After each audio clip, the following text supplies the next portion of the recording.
Density Bat, Normal Sex Body Bare Bones Podcast. We are speaking about living.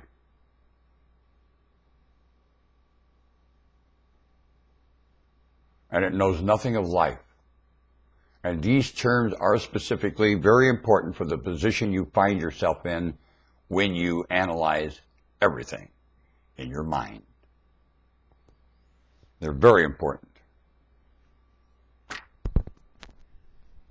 I'll be back.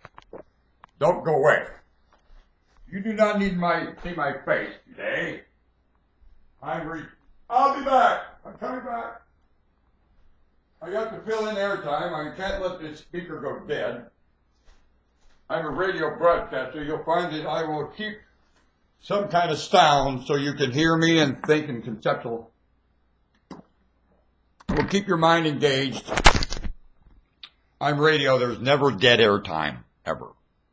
Like you don't have time to breathe. You say, well, I got to have time. No time to breathe. You got to get breaths in between breaths.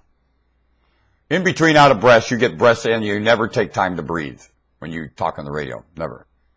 It's just about, most of the radio work is about breathing. You learn how to keep breath in your larynx, it's like a bagpipe. And you work yourself like a bagpipe.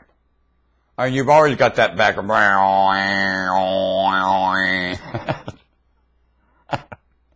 and then you hit the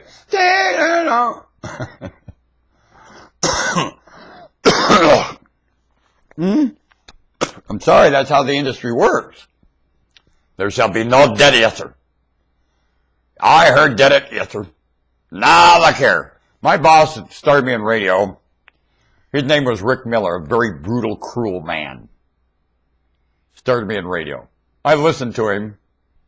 When you listen to Rick Miller on the radio, it's like being lectured by this beast. I used to listen to him and I'd find myself in the corner. It's horrible. I've gone through a lot of thrashing with people on the radio as broadcasters. I started with, now my brain's going to not give me his name because my brain is going to be an idiot right now. Okay, brain. His advertiser was Bulova. Who cares, brain? Tell me the man's name. Well, stupid contraption.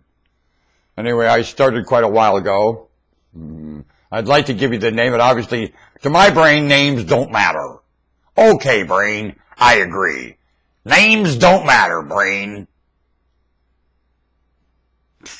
Is it my brain following up or down here? I think it's down here because Fungus lives down here and can mess with my thinking. Fungus lives here. Oh, does it ever. Like Mom, Pop, and all the kids. You ever have a nest of raccoons move in the attic? All the babies and the mom and dad, and all night long you hear them? Fungus in your tummy. Idiot! Now what in hell? And why would a nest of raccoons move in the attic of your house? Why?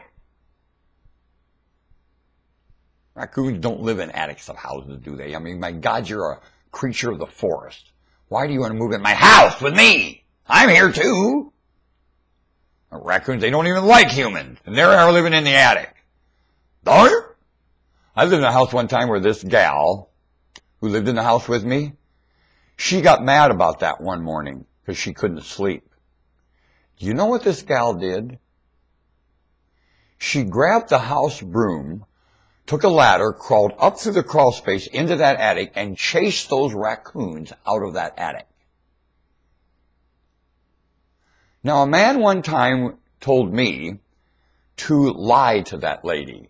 I said, nope. Not lying to her. What he wanted me to do was not share information with her that she would have actually wanted to know, and I know she would have wanted to know this information. It was about him peeing in her dryer. Yeah. He peed in that lady's dryer and wanted me to hide it from her. I said, nope, I'm not going to do it. I'm sorry I saw you. And by the way, this was at 4 o'clock in the morning. This man was drunk and peed in this woman's dryer in the house I lived in. They and me, they were kids in their 20s. Astounding. I was in slack-jawed amazement most of the time. I can tell you. Oh, yeah, and they called me cuckoo. Oh, yeah. Well, being in dryers drunk, I don't remember ever doing that. I've never been on record I was that drunk. He didn't even know he was doing it. I said, what the heck are you doing? Oh, his name was Sir G.O. He was really something. Now, the other lady, though, never mind, that's a long story too. Nevertheless, you think he'd run up in your attic and chase out raccoons? Because that's what it's like getting really fungus in your belly. I do what I can. The way they want me to eat and whatever, and I'm not so sure it's even going to get rid of the, because they say, oh, you got to eat in a certain way where the fungus just dies out. We'll give you this poison for it, but it really doesn't poison anything. Again, it's the breeding pattern. You ain't going to get rid of it because of how it breeds. It breeds around all your efforts to kill it. Want to bet? So does bacteria. They'll breed around your efforts to kill them. Want to bet?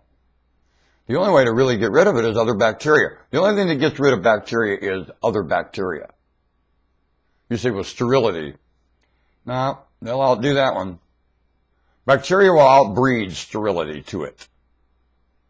And you will have bacteria. When there's something there to eat, it will. Now, you can keep it sterilized so long, only if it's edible, sooner or later, bacteria will get to it and eat it. And your efforts to prevent that, I doubt will ever work. So give it something to eat. Because you're not going to prevent it from eating. Do you want to bet? It will outbreed your efforts. You think that's so? You know what predator is? You are always stalked by bacteria. You are always have some kind of a terrorist stalking you. Bacteria!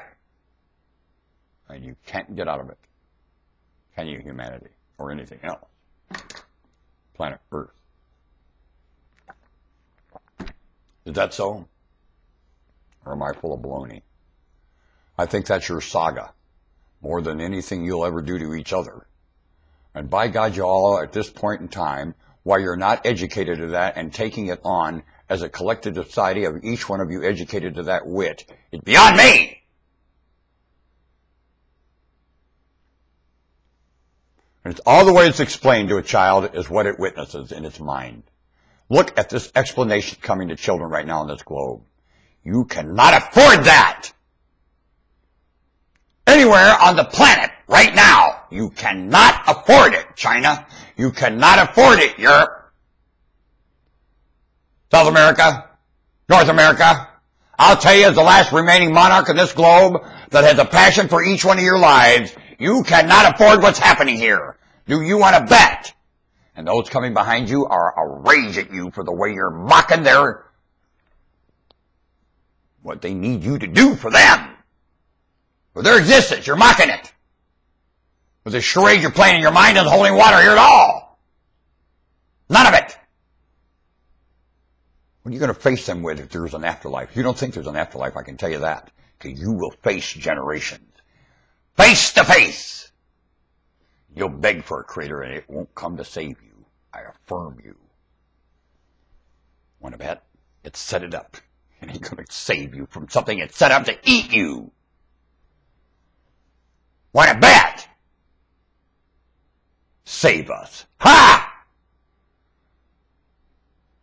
Save yourself, humanity. That's the only, and you're not getting saved. Humanity doesn't save itself. It lives itself like Largo, you heart. What a priceless movie. Learn the lesson. Everyone watch High Plains Drifter a billion times. As you're living it. That beginning scene with that female is how most of you are born. Want to bet?